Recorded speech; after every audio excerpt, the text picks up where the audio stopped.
मासु लिएर आएको बाजे। ए म पनि पठाउँथे नि। कस्तो मासु खानु मन लागिरहेको थियो। यो राख्नुहोस्, हामी भोलि खाइहाल्छौँ। बिचारा तपाईँ बुढो मान्छे यति 1 केजी मासुको लागि कति दुःख गर्नुहुन्छ। राख्नुहोस्। ए ल ल। बाजे, यहाँबाट बजार जानु ट्याक्सी भाडा 50 रुपियाँ लाग्छ है? अन्त आउँदा पनि 50 रुपियाँ नै है? हो नि। तपाईँ बजार जानुभएको भए त तपाईँको 100 रुपियाँ फाल्टै खर्च हुन्थेछ है? हो नि, 100 त लाग्थ्यो नि। फेरि बजारमा के देख्दा त्यो खानु मन लाग्छ, के किन्दा 200-300 त खर्च हुन्थ्यो नि हौ नानी। ला मलाई 30 रुपियाँ फर्का।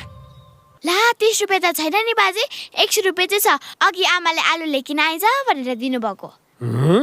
हिसाब मिलेन।